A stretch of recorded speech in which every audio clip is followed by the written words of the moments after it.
What's good people? Welcome to Whole Views. Thank you for clicking that thumbnail. My name is Corey, and today we're talking about A Haunting in Venice.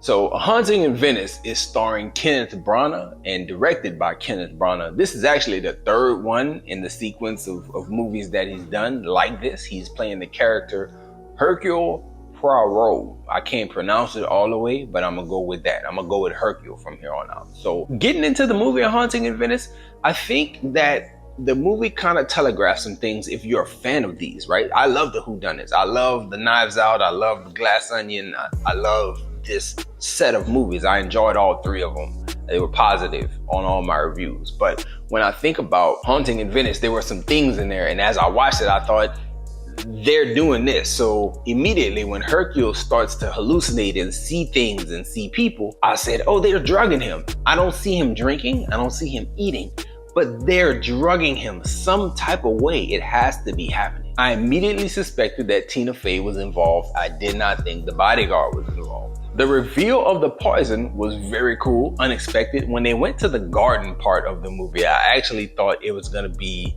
like the nightshade tree or plant. Whatever that plant was in Zootopia. I know if you've seen a lot of movies, you've seen the Zootopia, and there was the plant that made people lose their mind. It's like, I thought that was going to be the plant present in this garden. But it turns out it was the honey. Never thought that honey could make people trip out. But that was very cool, and I liked it. It was unexpected, but at the same time still expected. Tina Fey and the bodyguard being connected, again, kind of a surprise, but not really. I expected Tina Fey. Didn't expect the bodyguard. He was kind of the strong, silent type throughout most of the movie. After watching it and then seeing the reveal, it makes certain points stand out a bit more, but not to the point where that would land that character in some type of suspicion. Like they say he found a secret phone. I didn't even realize that the phone was secret when he found it. I thought he just knew where it was at. Maybe it was ringing and he went straight to it. But I caught it when it happened, and then I caught it again in the reveal, and I was like, oh, I remember that. I just didn't think it was special. The biggest reveal in this movie to me was the reveal of the little boy. The little boy at the end was actually the one who was blackmailing the murderer in the whole little scenario. I did not suspect the little boy to be such an evil genius, and it was cool the way that character, he was always present and he was always like in the mix, but I just didn't suspect him of having the wit and the wherewithal to say, I know what you're doing and I'm going to expose you by, sending this little blackmail note and waiting on the cash to come back.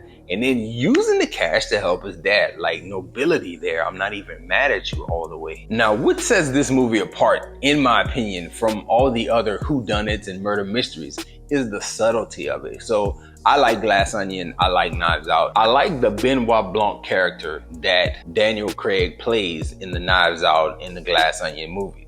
But he's a little bit more grandiose. Like, he does a bit more grandstanding and just making a bigger scene of all his reveals. And while at moments in time, Hercule can like raise his voice and do some finger pointing, it's real subtle the way things are revealed. And to me, I mention that because when he talked to the little boy, he didn't like finger point and all that. He just subtly said like, so what did you do with the money? And you sent the letters because of this and that. And I was like, oh, wait. And so as an audience member, I'm catching through your conversation that you blackmailed somebody at like 10 years old. Cool stuff. Didn't expect it at all. Thought that the blackmailer was either Tina Fey or the Michelle Yeoh character, but it's the little boy. Like, really dope stuff. And that subtlety in the way that the film is put together, to me, is what sets it apart from all the other whodunit murder mystery type movies that's out there. So kudos to Kenneth Branagh. I like the way that he does these. I want to see more. We see that at the end of this movie, he comes back reinvigorated, because in this movie, in the beginning, he starts out kind of retired and kind of secluded, even though people know where he are and they line up outside his house, which is crazy. But by the end of the film, like, he has his groove back and he wants to get back to investigating. So I want to see more. These movies come from the Agatha Christie line of books, and he's taking the books and making them into movies or remaking the movies. But I would like to see him not remake something. I would actually like to see Kenneth Branagh take one of the books that haven't been made into a movie and just see what we get. Like, everything has been good so far. You know, some people may not be huge fans, or maybe they don't make a bunch of box office, but they're good, man. I'm enjoying them. So those are my thoughts on it. Let me know your thoughts on A Haunting in Venice. Again, I think that the jump scares in there were kind of spooky. Written well, acted well, directed well. Actually, some real cool cinematography in there as well. Like impressive shots from time to time. Like, I noticed that as I was watching it. So good stuff. Let me know your thoughts on it all, though, in the comment section if you choose to. And that's all we got for this one, y'all. Enjoy yourself, guard your heart, and go watch something good.